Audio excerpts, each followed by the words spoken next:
Good afternoon, everyone, and welcome to this unscheduled meeting of Council to be held and is being held on Tuesday, 23rd of May, 2023.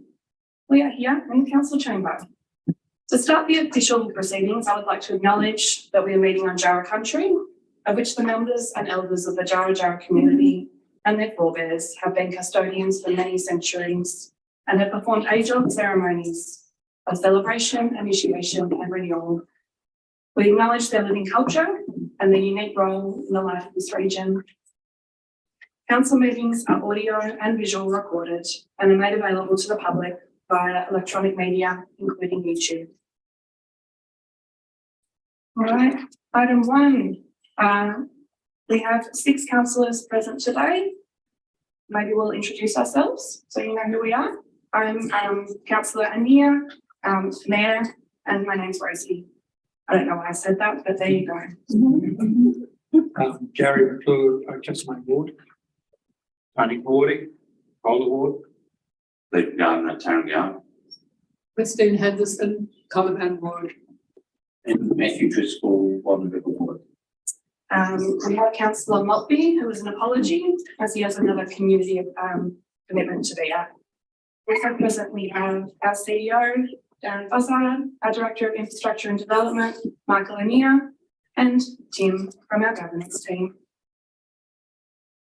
Oh, sorry. Apologies, Lisa. It's so hard to see you up on the screen. We've just switched the room around. We were facing the other way about 10 minutes ago. Up on our other screen, we have our Director of Corporate and Community Services, Lisa Knight, whose team have been managing the budget so far and have got us to this point. So we're here to hear from all of you about your submissions. So at item 3, declarations of interest and conflicts of interest. Councillors, are there any? Up from me, I have a conflict of interest with one of the submissions, that of the safe space, and I will be stepping out of the room for that one, and Councillor Driscoll will be taking the chair as Deputy Mayor. All right, so on to item 4 and officers' reports. 4.1 community, nil. 4.2 environment, nil. And on to 4.3 economy. 4.3.1 is the 2023/2024 budget public submissions. Can I have a councillor introduce this item, please? Now I can do that. I'd like to say that this is public budget submission time. So at the meeting of Council on the 18th of April 2023, Council resolved to give public notice that it prepared a budget for 2023-2024. This document is available for public viewing for 21 days. Council invited members of the public to provide submissions to the budget from midday, Wednesday the 19th of April, to 5 p.m, Wednesday the 10th of May 2023. And at this meeting, Council will hear from those signatories who indicated they wish to speak in support of the submission. Council will then consider the submission with readiness for the adoption of the annual budget 2023-2024 meeting of Council on Tuesday, the 20th of June 2023. Fantastic. And do I have a motion? Yes, Mayor. I move that Council notes the submissions to the proposed annual budget 2023-2024 and hears the presentations in support of those submissions, and 2, considers the submissions to the proposed annual budget 2023-2024 prior to the adoption of the budget at the meeting of Council on Tuesday, 20th of June 2023. Thank you, Councillor Henderson. Do I have a seconder? Councillor McClure? And this is more of a procedural motion. All in favour? Fantastic. Motion is carried. All right, so now we'll be turning it over to you. We'll be calling you up one at a time to speak your submission. We have all your submissions here. We've read them. We've been briefed. We've already had conversations about what we have in front of us, but now it's time to hear from you. Just a couple of things to preface this. So in terms of the process from here, I'll call you up and you'll come and speak to your submission. You've got 3 minutes to speak. I'll give you a little interjection when you've got 30 seconds left, just so you can start winding it up. If possible, try not to go over We've had rather a long day already. It's very warm in here, which is lovely, but getting a bit tired. I will cut you off if you keep going for too long, just to make sure that everyone has the same amount of time. The other thing, so after this meeting, we will go away separately and together and consider all of your submissions that we've heard you speak to tonight, also all the other ones that we've received in writing, and we'll be considering the budget as a whole. All of this will be leading up to our next meeting of council in June, where we have the proposed budget in front of us and where we will hopefully endorse it. After that, all submitters will be contacted about whether or not their ask or their request of council was included, as well as in other ways in which we may be addressing the need if there is not a budget line included.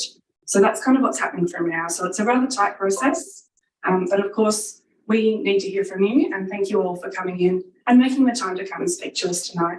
It's really important, and I know that in the past we've gotten a lot out of it. So thank you for being here. Okay, I assume, is this list in the right? Am I reading this in the way it is? All right, so our first submitter, please, Louise Cooper. And I think we're having you up at the podium. Thank you.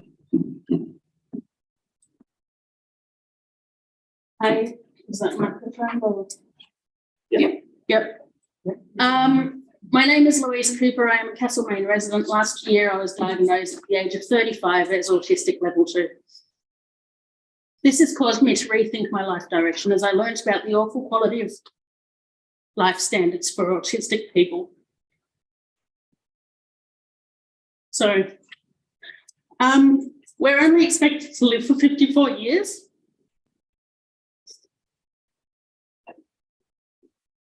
We have double the disability unemployment rate, 6 times the general unemployment rate. 70% of autistic people have a mental illness, and autistic people are 9 times more likely than the general public to die by suicide. The most recent prevalence studies suggest that 1 in 33 people worldwide are autistic. This makes us one of the largest minorities in the world. However, according to the UN, discrimination against autistic people is the rule and not the exception. To put that into a local context, that's 615 people in the Shire or 140 people short of the population of Newstead.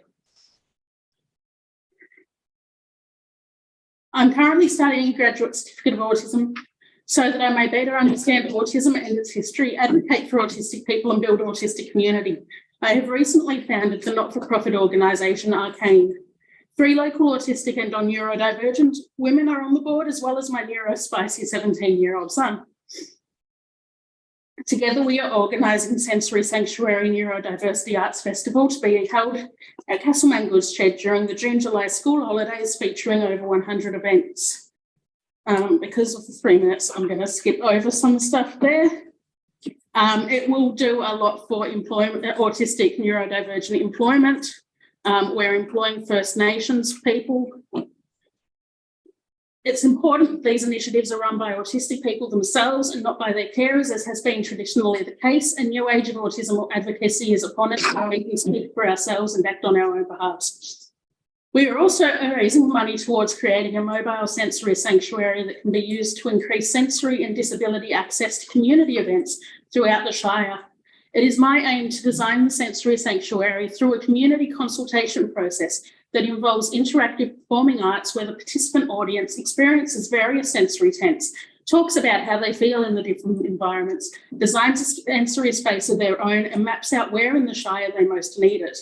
This will teach people in our local community about their sensory likes, dislikes, access needs, and how to advocate for them. We will consult children, teenagers, adults, seniors, autistic people, people with other disabilities, and caregivers. It is my experience with my 6-year-old that when people, including young children, are taught these skills, they are able to use them effectively, but when they are not, we can go our whole lives without learning them. 30 seconds, Louise. Yep.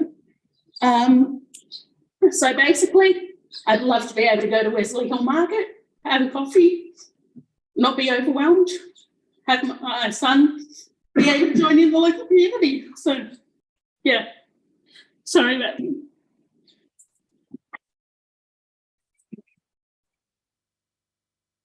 Thank you, Louise. And thank you so much for sharing your story with us. It's really brave to do that. And well done. And really scary and can be challenging. So good on you for doing it. We've all heard you. Thank you very much. Next on our list is Madeline Randall. Thank you very much for this opportunity. I am a resident of Chewton and I volunteer at Orange Sky. I'm also a member of the Phoenix Chewton CWA. What came to me is an article that you probably saw that in my submission. I saw it about the Dalesford Hygiene Centre, which is, I went out to have a look, it's basically a tin shed. It's adequate, it's not great. My feeling is with Orange Sky, where we actually do people's laundry, we just pay for their laundry and they're dry and we are a point of conversation. Orange Sky was set up by two young men in their 20s with a mobile van in Brisbane, and now it's all over Australia. Since I put in that submission, I've actually spoken to the executive at Orange Sky, and if we can possibly find a place where people can feel comfortable, they can actually have a warm shower and do their washing and dry and have human interaction with people and volunteers. That's what they're about, that they've actually said that if we find a place, they will supply washing machines and dryers, and they will also facilitate training, which is really terrific online training for volunteers. I guess the thing is where we can possibly have a hub for people to feel comfortable, feel part of the community, and we know that there's so many people out there.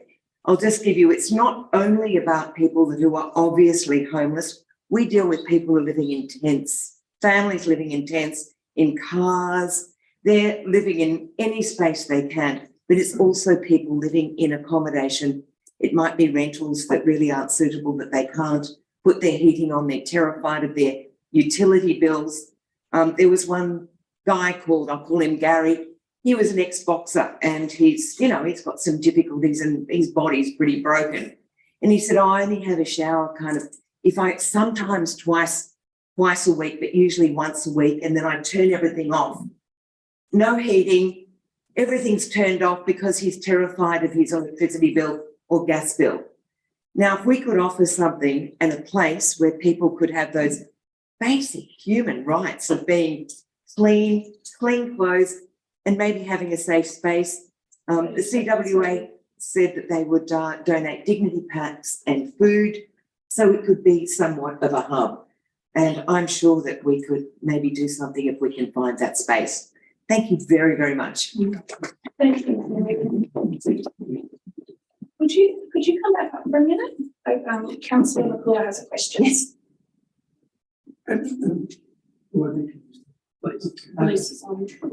Thank you, Madeline, for your presentation. I'm interested in this concept. I know I'm part of Rotary and we've been talking about this exact thing over the last month or two, and with other organisations like Lions, and I mentioned today that we wanted to get together with council, health. If you've got an organisation behind you that... Well, Orange Sky, I think, is going that's the organisation. And that's, yes, it was me thinking someone's got to do something, and I thought maybe I can get the ball rolling. But I'm happy to coordinate between the services and the groups or whatever. So it's not all on council, but yeah. At this stage, it's your idea, but you're just trying to pull it together. That's it. With the group. But Orange Sky, I was really chuffed that they went, yeah, you find the place, look, I think that we can really help out here. So, it's mainly a place, and maybe there's got to be a bit of renovation or something that depending where. Yeah. Thank you. Thank you very much for you. Thank you. All right, next on my list is Jane Caparella. Jane here tonight? Perhaps not. All right, then we will move on. Marley Wallace.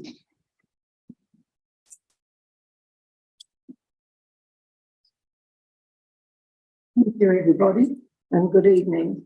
I'm assuming that you've read the fairly brief statement, and I won't go over what's already there because I know you have had many opportunities to address matters relating to Farnsworth Street and Forest Street. So I'll move on to what is the heart of my submission. First of all, I'm asking that you consider within your broad services and engineering and operations area, naming a project to remedy the Farnsworth Street Hill drainage situation. That has been outlined very briefly in this document. It's been outlined in full through the engineering department and through the other offices of the competent staff we have to work with here, but we're not really making much progress. What I need to do is update the fact that the View Street footpath from View Street to Forest Street is now under construction, and that updates this point B in the request for action. It's actually happening now, and it has been happening over the last few weeks. And as a resident, I was advised by letter about 10 days ago that it was going to happen, and it's certainly moving very fast. And that will be coming down View Street in the not too distant future and past my property and down to Bowden Street. And there is an issue about how that project affects the drainage issues on the Farnsworth Hill area. And that's what the argument that I put before you is, that I would suggest that we need to have cooperative projects. Obviously, the View Street footpath, I'll just call it that, was funded in the previous budget and has been around for several years, waiting to be constructed. There is no proposition in your current budget that makes any specific reference to any project to address the drainage redesign that's urgently needed on Farnsworth Hill. And I'm concerned that the View Street project will be moving ahead quickly without a cooperation with any of the drainage redesign issues, which I would urgently ask that that project, the drainage redesign project, be a named project in your current budget. There is no reference to it there. And that is essentially what I wish to say. Thank you very much. Thank you, Marlene. Councillors, are there any questions? Sorry, I forgot to answer before. Okay, all good. All right, thank you, Marlene. We'll move on. Margaret Cantor.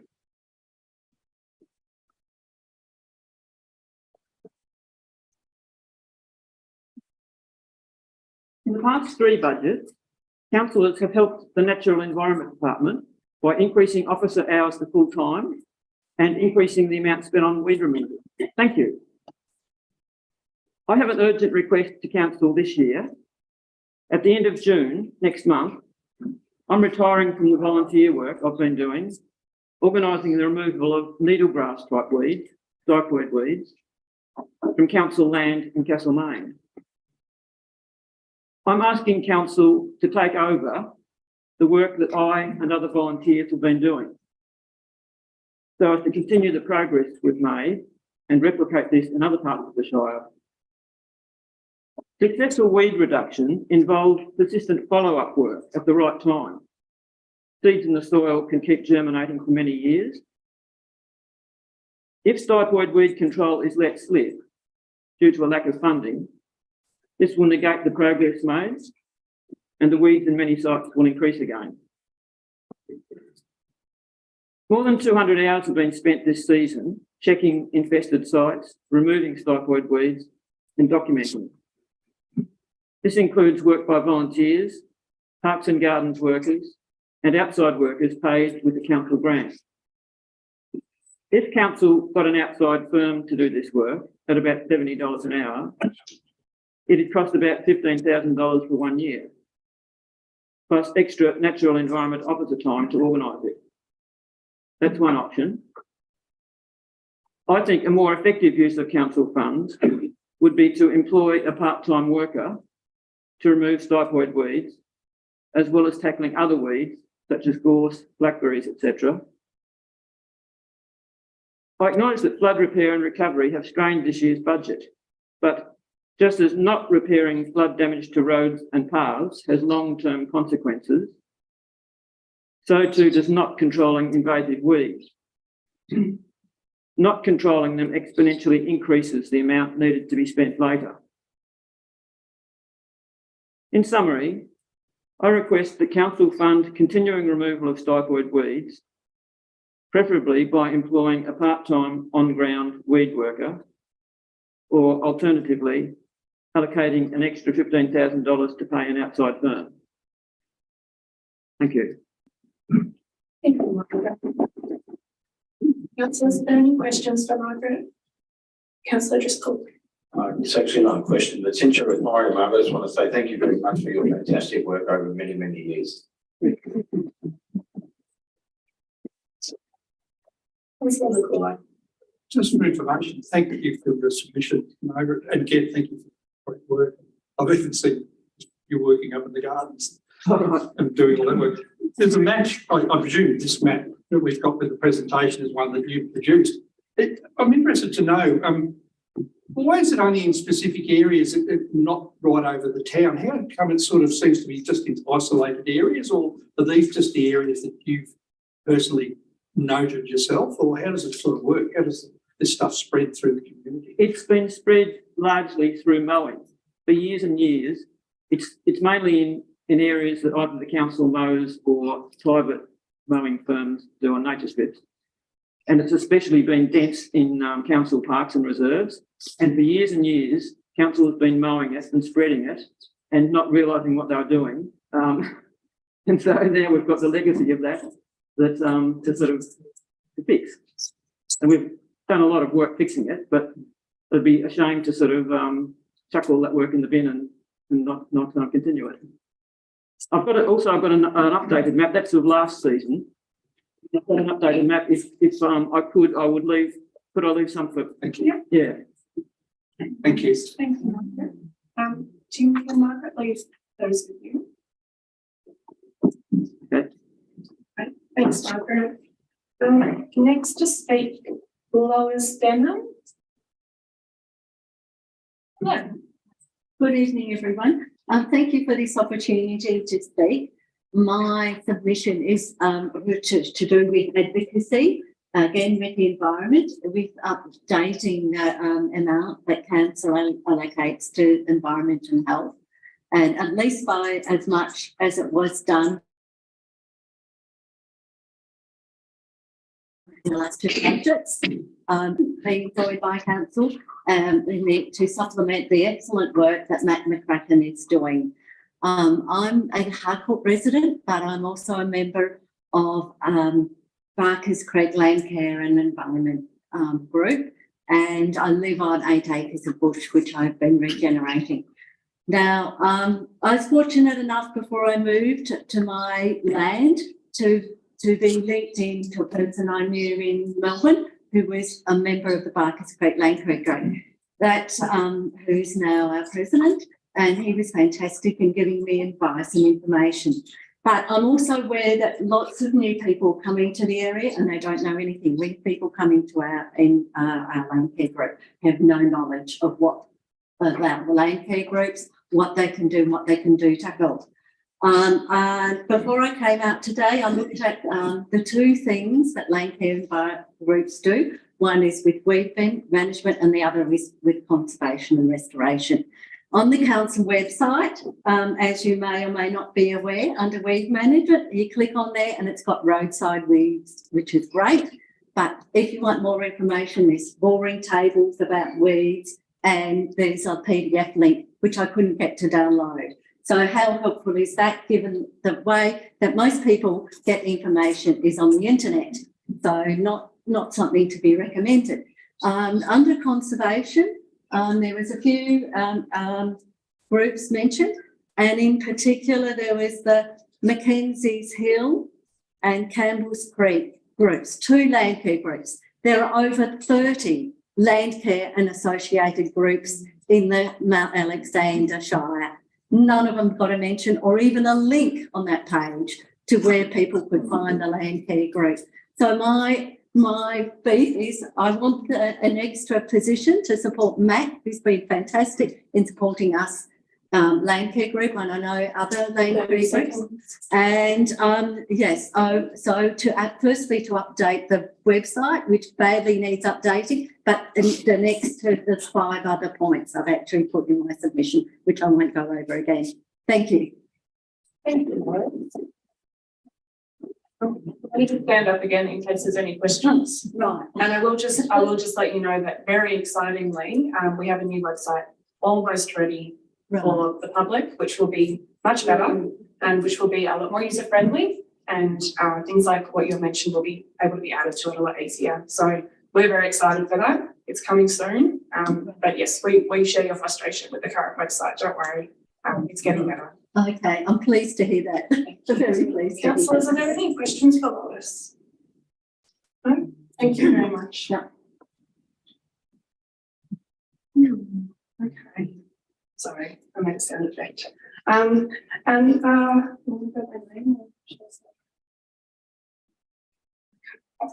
So next, I don't have a name, but whoever is representing Malden Inc., could they please come forward?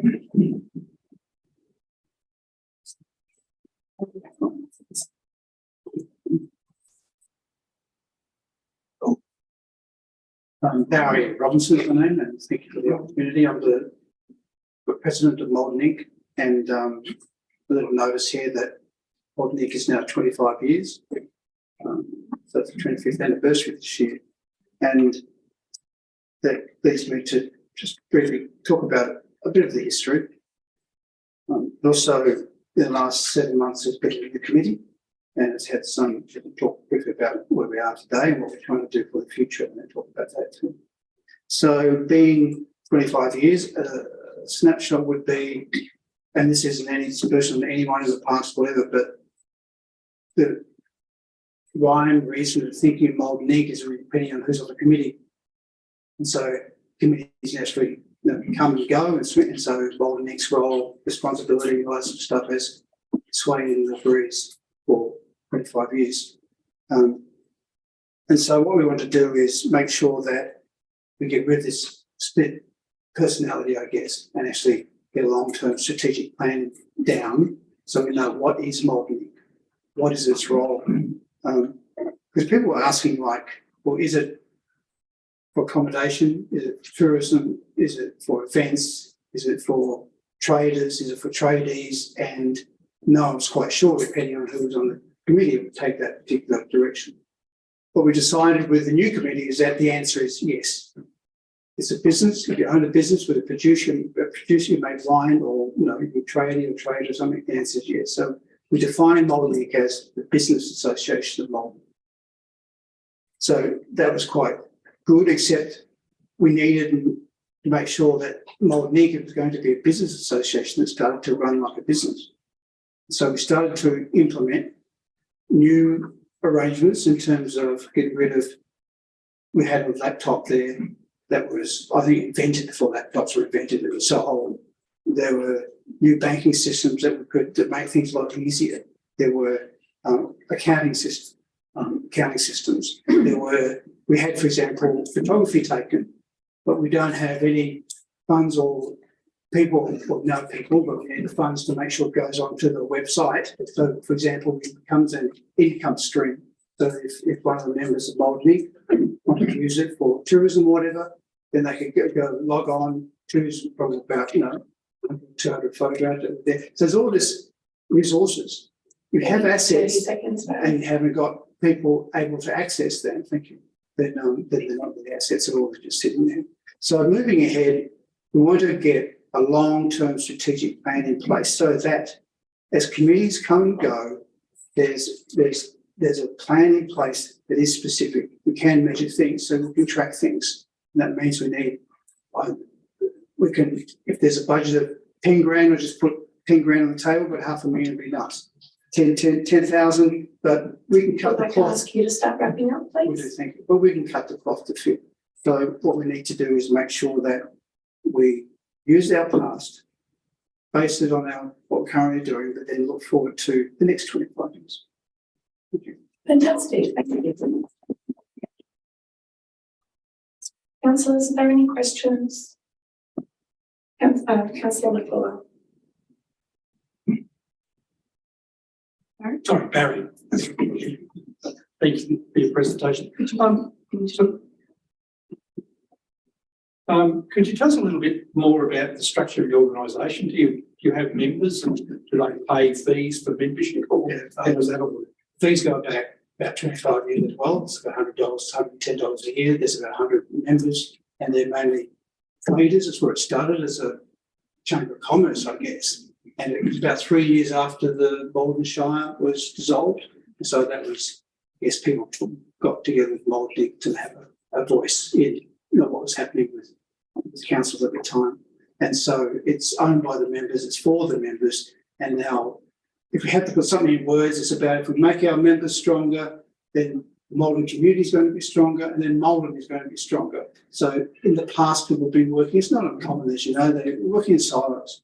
And this is an opportunity to actually not just get people to work together, but encourage them to work together. So it's like a tripod thing. Got 3 legs of the tripod strong, and then 1 + 1 = 3 strong. Does that answer? It does. I just wanted to know what the structure of the organisation. Thanks, Barry. Councillor Gardner. There's no amount in your submission, Barry. This is obviously a budget thing. So what's the amount you're looking for? Well, if we take the high ground, we're looking at $10,000. If we put things in place so that we can get systems, templates, plan of attack, strategy, then that would be a budget of about 5 will at least get us getting those things in place so that as new committee members come and go, they can add and still track to it or whatever. At least there's a Any other questions? Thank you very much, Barry. All right, next, can I please have the representatives for Castlemaine Safe Space? And I have a conflict with this one, so I'm leaving the room.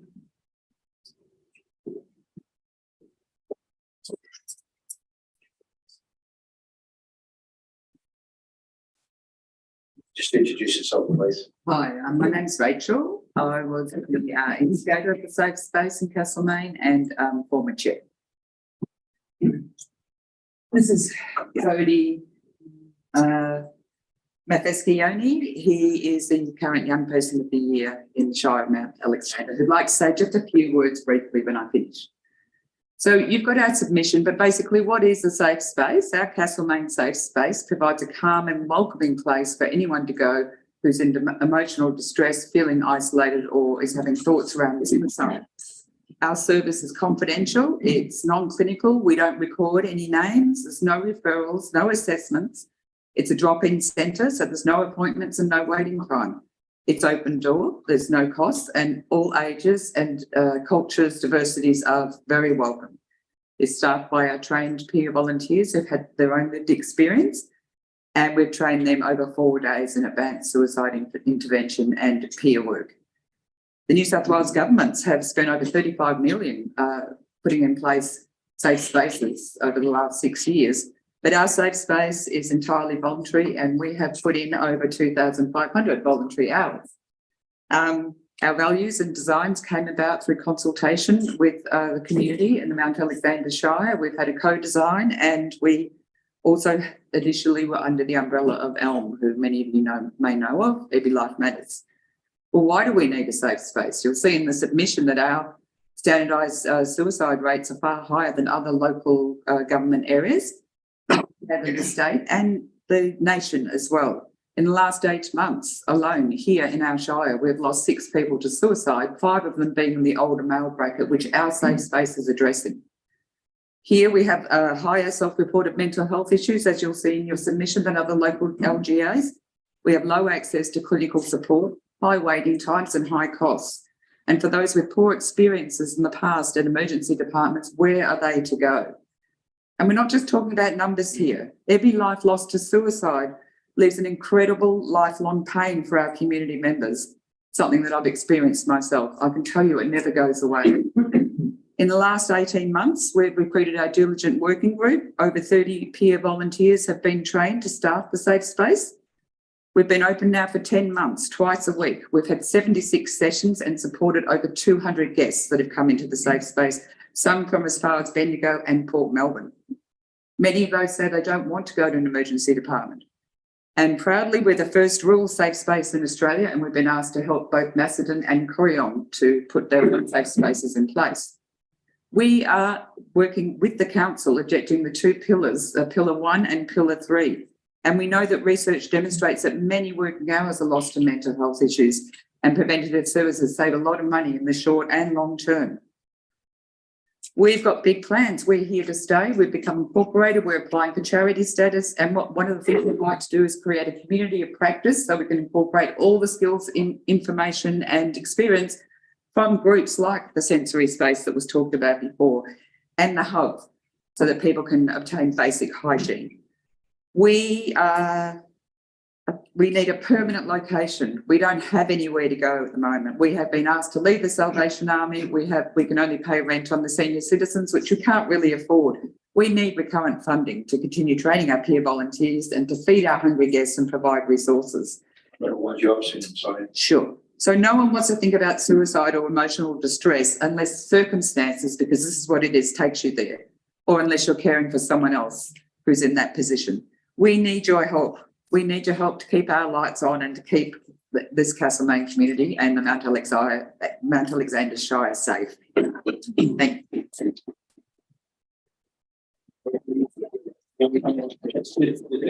Yep. So I, like many other people, have experienced depression and anxiety, and the Castlemaine Safe Space has played a major role in getting me through that by listening to me, by helping me seek professional treatment, and also by making sure I'm okay after all that as well. So I'm just really hoping that the Castlemaine Safe Space can grow and can help more people, because there's a lot of people who need it. And I guess if they had a space where it could be open for longer, then the more people that are going to seek help, which is really important. So, yeah, thank you.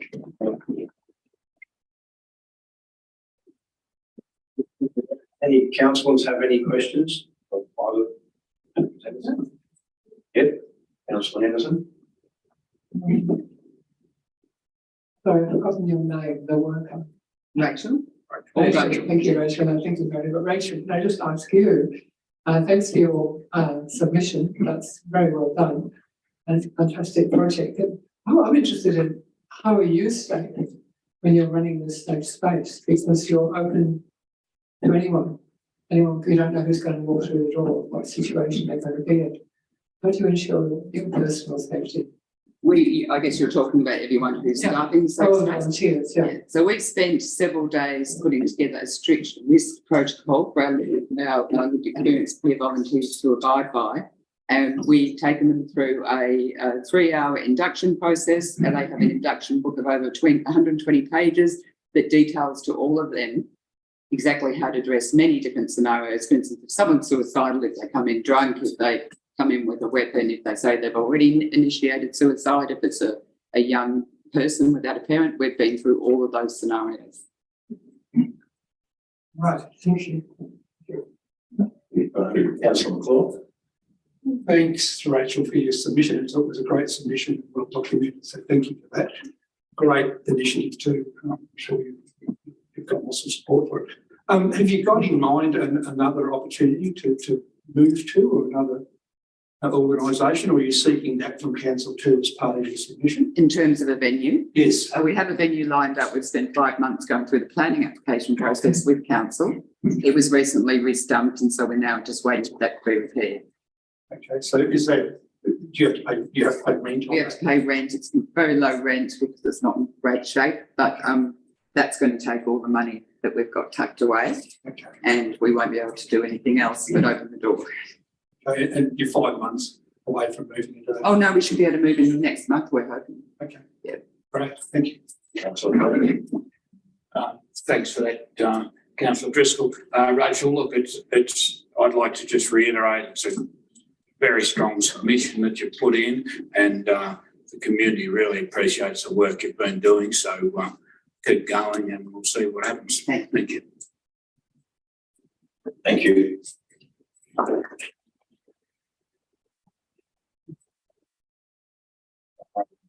Whilst Mayor Anita is coming in, if the person for the Tarragara Cactus Control Unit would come up to the podium to get things moving along.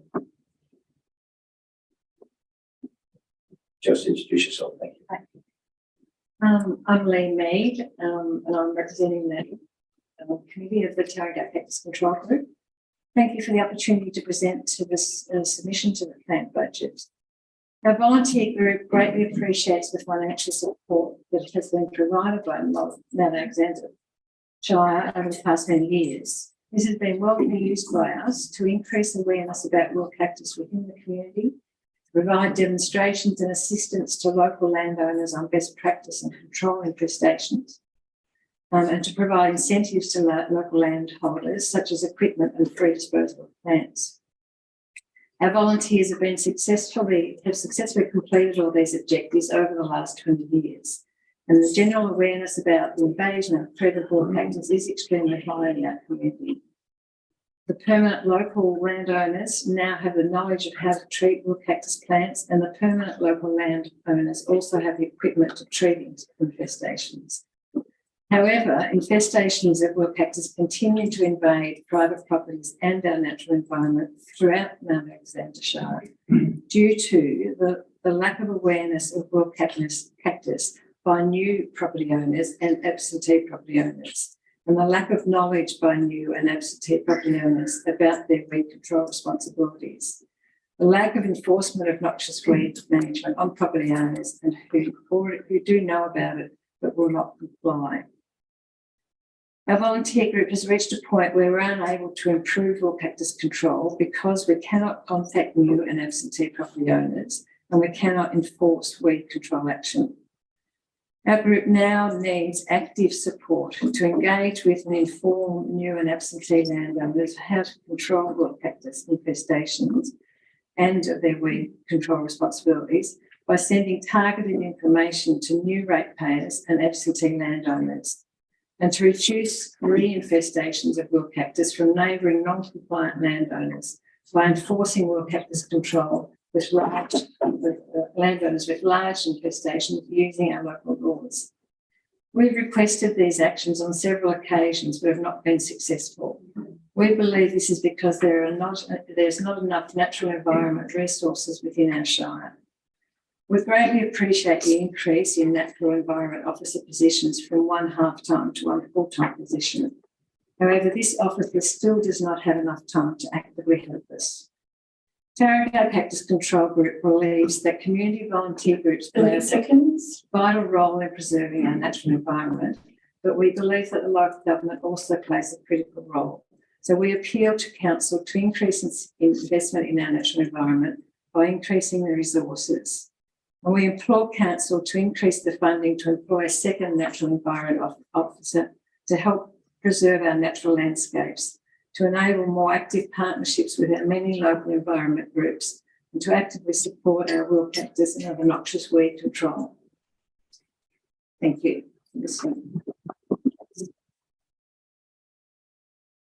Councillors, are there any questions? Councillor Driscoll. Thanks, Mayor. Some cactuses or cacti, I'm not quite sure which one, have medicinal things in them. This doesn't, obviously. No. So you're not aware of wood cactus? Yeah, absolutely. But I know there are some medicinal purposes in some cactus. Obviously, this is the one. Have you seen the extent of the infestations? Absolutely, I see it. I live in Upperford, so we do see it. Yeah. Okay. So yeah, there's no way that you could practically use these plants anyway, because they're just so difficult to deal with and hard to access. So even if there was some use to them, it's impractical to even consider that.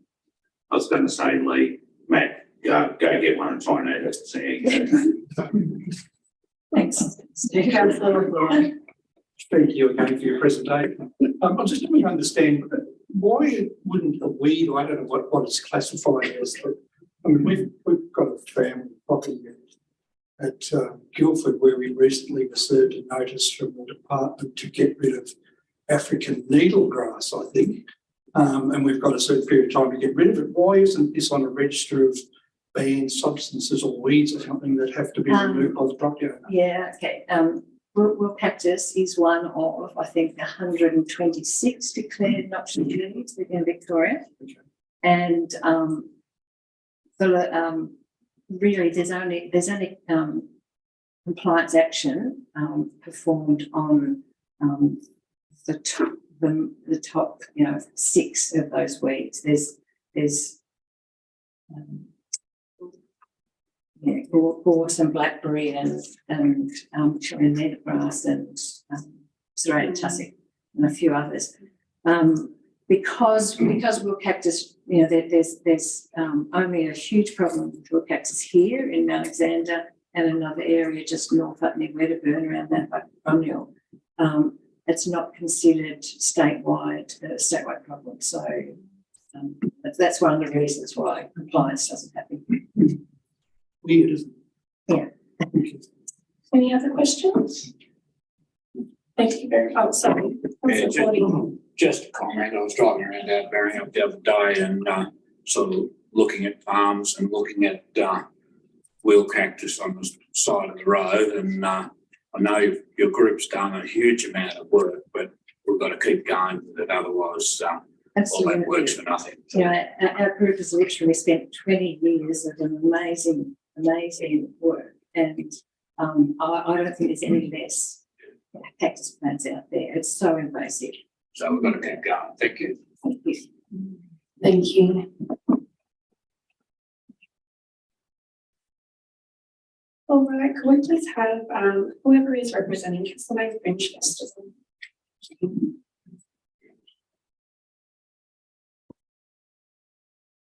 Hello, my name is Izzy J. Thanks for having me. I have rewritten and rethought what I'm going to say several times, so hopefully I'll get it right. It's quite terrifying coming to present these things, by the way, just so you know. Castlemaine Fringe has been going for 30 years. And I guess when you're in a position to come and stand here and talk to you all, you've got to go, well, why should you give us money? Until last year, Fringe was entirely run on volunteers. There had never been a time where there was a paid position in the Fringe Festival. And in 2022, Fringe was able to come up with some nominal funding, about 5 hours a week, to provide some funding for the festival director. And with that tiny amount of funding that we generated through fundraising, through grants and through the art auction, we were able to do incredible things. So this year's Fringe Festival saw a huge increase in our audience, up to about 12,000 people. It was a massive program. We doubled our program from last time. It was beautiful. Hope you got to see it. It had more than 70 events. We were able to make sure that young people were represented, and we engaged with every school in the Shire. We had opportunities for people with a disability to participate. We also engaged with our businessman Alexander and the Newstead Redshed to ensure that traders had the opportunity to participate in the festival through the art trail, which had more than 88 participating artists in 70 shop fronts and council windows. Thanks to the use of your windows, they were very beautiful. The Fringe, I come from a community development background, and I guess I'm not an artist, I'm a facilitator as well. So with my community development background, I really understand that the opportunity for social connection is really hugely important, and the Fringe is underpinned by the values of inclusion and participation and access, and it's also underpinned by the 5 Ways to Wellbeing framework, which talks about social connection, being active, the ability to learn, to be aware and to give. And I think that the Fringe gives in so many ways to our community, but it also is a wonderful place to volunteer. So people can give their time People can give their time as artists, people can give their time as event producers, people can give their time as volunteers. This year we had more than 200 performers directly employed by Fringe. There was 35 art technicians across the festival. There was 44 ticketed events where the event hosts generated income. So you've seen this in the submission, but this is a really important 30 seconds. It's really important how you value employment within the Shire. We believe that Fringe is uniquely placed to assist council to deliver your key community goals around diversity, inclusion and access. And we deeply believe that investment in Fringe is an investment in your local community, our local community.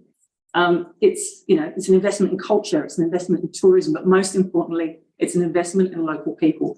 And with the news that came out today with the state budget, there's not a huge amount for people, there's not a huge amount for the majority.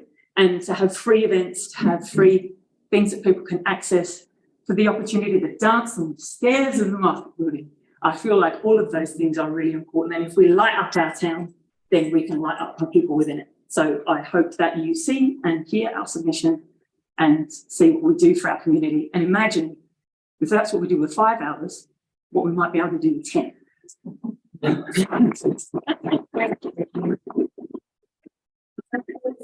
Do you have any questions? Councillor McClure. Thank you for your presentation again. Congratulations on a great event. I've got an opportunity to go to quite a number of them, enjoyed those as well as what happened during the Customer State Festival. So I just want to say congratulations. Thank you. Thank you. Any other questions? As at the end of all the income coming in and expenses, are you balancing your books okay, or? Yeah, we've got money in the bank. Not much, but enough to. So festivals don't happen like in the 3 months before the festival happens, right? This is why it's been really important to have somebody in a paid position year round, because you develop those partnerships and you build those partnerships. So we've left this current festival in a position where we can do that for the next 2 years before the next festival, but that's on 5 hours a week and it's not sustainable. As a festival director, to do what we did last time on 5 hours, you've got an amazing committee of volunteers and supporters and fundraisers and working groups. But ideally, with 10 hours, we would be able to split that position so that there's a little bit more sustainability. So that would be the vision for the next one, is that we would have enough money in banking that we could split that position, so we could split the workload, still achieve what we did and grow and make it better, not necessarily bigger. Okay, thank you. Thanks. Do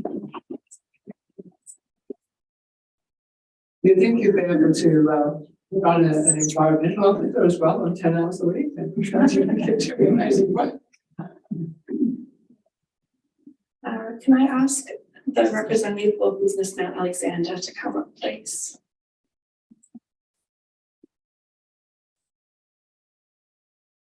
Thank you, Madam Mayor. And I want to thank you in particular for your leadership in this space and for making this a really supportive, nurturing and welcoming space. Really appreciate it. Thank you. My name is Jacqueline Brodie-Hans and I'm here representing Business Mount Alexander.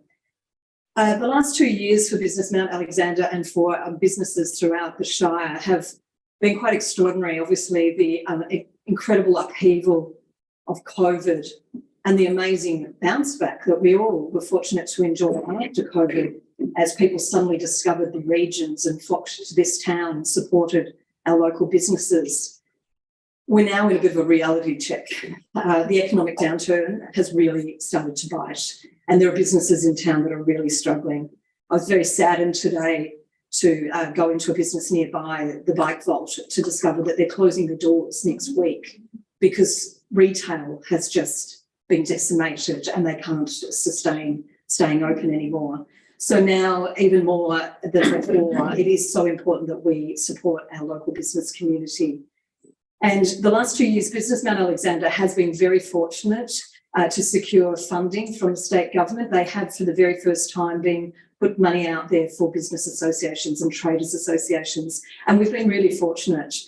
The problem with that funding is it's all very project specific. So we've delivered some incredible outcomes. We've had the Creative Communities Conference 12 months ago, which celebrated the creative industries in this town.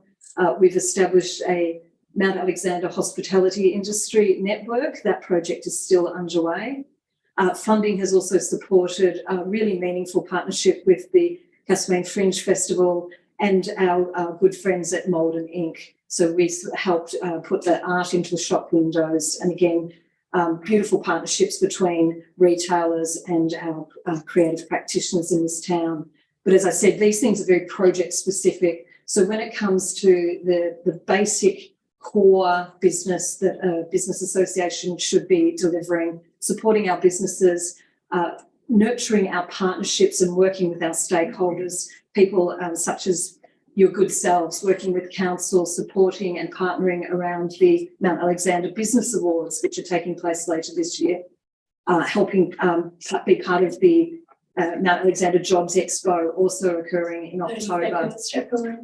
Working with our colleagues in Malden Inc. These are really important partnerships that we want to continue, but to do so, we do need some core funding just to be able to keep that website running, to be able to answer inquiries, to distribute information and to act as a resource.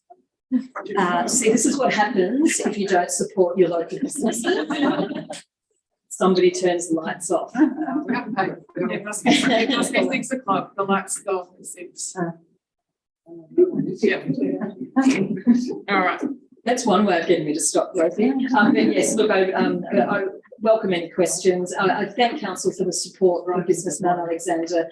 The organisation was created in response to Council's initiative, but in order for us to keep doing that work, we do need some ongoing support. And the request that in this submission has been for $5,000 on an ongoing basis per annum. I'm open to any questions. Thank you, Jacqueline. Are there any questions, councillors? Councillor Driscoll.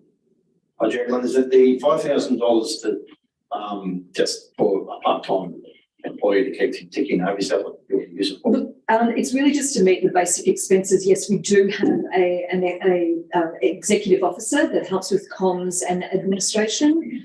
We have some income, recurring income from membership, but in these, the reality of an economic downturn is that those sorts of priority, they are not a business's priorities, paying their memberships. So yeah, the $5,000 would help just support those basic. And if you don't have to answer this, but how many members do you have now? You used to have around 100, I think. Yeah, we have a network of 370 businesses and business people. We have 120 members. We only currently have 55 of those members that are paying members. Any further questions? Thank you very much, Jacqueline.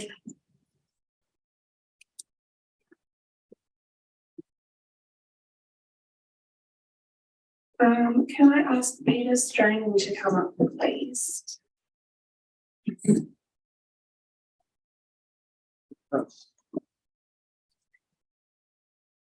The councillors? Yeah. Yes. Hi, thank you. I've got a handout here. We've done some more work since the submission, so thank you. With far too many facts and figures for me to start out passing. But my name is Peter Strang. I live in Malden. I'm speaking on behalf of Mount Alexander Cycling, an organisation some of you may have heard of. I've also been working on the council's active transport strategy. And so I'm speaking more generally about active transport than just about cycling. So I'd just like to draw your attention to the figure in the second column, total footpaths and cycleways funding. So in the budget, we've got 207,000 for next financial year, which is really out of whack with what's happened in the past and also what's anticipated in the future. So I can understand why this might be, because it's going to take a while. The active transport strategy will be released for public comment in a week or something, apparently. And then after public comment, there'll be some review process. But what I'm really suggesting is that there's planning work, even though there's a project, there are projects likely to take place in future years. So from 2024, 25 on, the planning work and collecting baseline data to deliver projects like that and evaluate them needs to start sooner rather than later. So to leave all that expenditure until the following financial year will mean that there's likely to be a delay, because to deliver a pipeline of projects, you need to start planning, collecting data, and getting perhaps funding from other sources. You can't just start, you need a shovel, to use the language of utopia, you need shovel-ready projects. And to have shovel-ready projects, there's a lot of preparatory work required. So basically, what I'm suggesting, or what the organisation is suggesting, is that some of the anticipated funding in future actually be brought forward to next financial year. I don't have a figure in mind, but 30 seconds, Peter.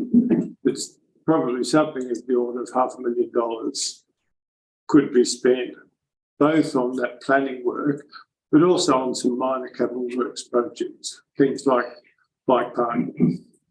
That's fairly low cost and can be done at fairly short notice. So that's basically for listening. Thank you, Peter. Does anyone have any questions? Okay, thank you very much. Thank you.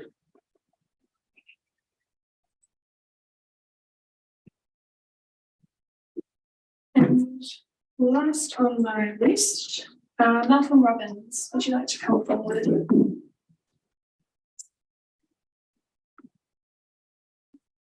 I'll start with an apology for coughing so much. Cough came on today. It's not COVID. I checked before I came on, so don't panic. By me. Okay. I should survive 3 minutes.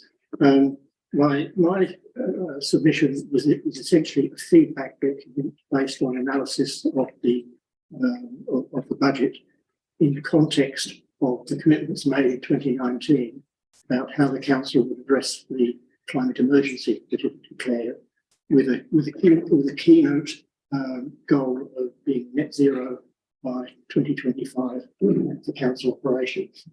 Now, I commend the council for making that commitment, and I also commend the council for the things it's done towards achieving that commitment, that long-term commitments. Where I am greatly concerned is that I can't find out from reading the budget where the money is coming from for that. I take a note of one particular, or a couple of things. The word climate appears only 3 times in the 20,000 word budget. And and on page 6, the item 1.3, strategic objectives state, we are working locally to address the climate emergency. Now, I couldn't identify from the budget what work is being done. And I accept that it may be being done and not documented in the budget, but the key to performance monitoring is being able to audit the data on which the commitments are made, and I was unable to do so. So I bring that in not as a criticism, but as a comment on the inability to do that. Now, one thing that particularly concerns me is the status of budget item 2.2, environmental sustainability. I note that this item includes climate change initiatives and has been massively reduced each year, from 199,000 in 21-22 to 65,000 in 22-23, and now zero, which by my reading results in a $239,000 budget deficit in that item. Now, again, the key to good governance is transparency, and I feel that a bit more detail would help provide that transparency. It's not a criticism of the budget in its context. It's a criticism of the information of the budget document describing the budget. Another area which I note is that $30,000 has been allocated under other initiatives for participating in the local carbon offset project. Transparency will be improved by identifying that project and providing sufficient detail of its scope, timing, and under which item it's budgeted. Offsets are a very controversial issue at the moment, beyond the scope of the presentation. Second. Really a 30-second presentation. So really, I'm saying I'm disappointed that nothing has been allocated also to, item 2.3 to cultural development, despite strong community and individual participation in culture-based activities. Recreational facilities, however, have been allocated 314,000 under budget item 2.2. Now, there seem to be some inconsistencies there which I've been unable to resolve. My request to the council is turning the draft into a final budget to help us resolve those issues of potential uncertainty. And finally, I offer these comments in a spirit of constructive dialogue and commend council for providing this feedback opportunity and for its statements of commitment to a livable future for Metro Zone.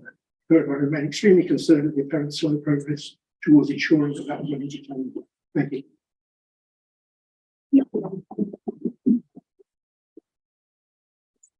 Councillors, are there any questions for Malcolm? Councillor Gardner? So I suppose we have discussed this obviously quite a bit. In a lot of it we see it's inbuilt into what we consider as business as usual processes. Does that make sense? It makes a lot of sense to me. And as soon as I hear business as usual, I'm that tree. Right. And just from the perspective of auditing, numbers are what count.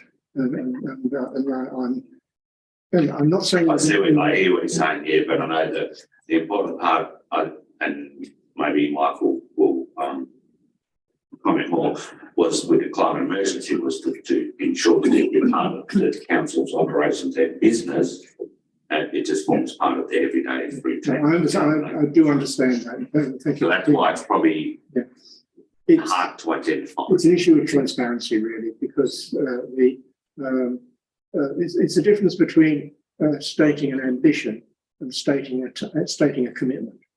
The fact that the amount allocated has been reduced by a large percentage each year is of concern, without explanation as to why. I think it's in the accounting. I think what we call stuff, the money hasn't disappeared. It's just been labelled something different. I'm looking at accountants back there. I accept that. It's not we've given up. It's just that it's now much more embedded in the council's operations, and that's why we don't need that special name. It's just out there. But I think when you see that the climate change strategy, we'll be adopting that. That will come to council next month. It's had quite a lot of input from the community, I'm sure, including yourself. And there in the action plan, and it's totally council operations. So there is very little actual money put against it. It's not like we're doing an honest job here, particularly for climate. It's just this is how we'll be attacking climate change in our operations, and all through different departments. I can assure you I have read the strategy thoroughly and a couple of times, and I commend you for it. Thank you. Thank you.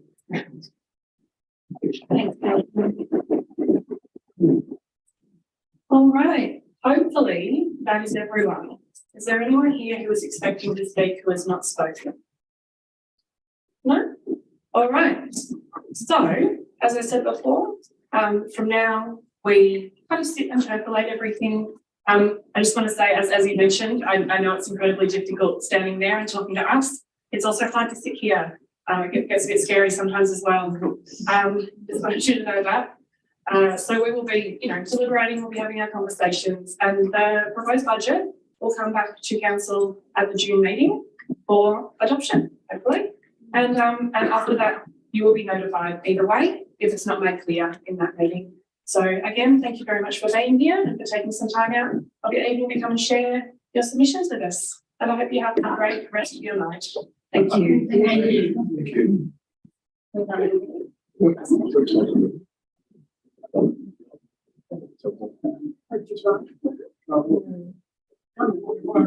you.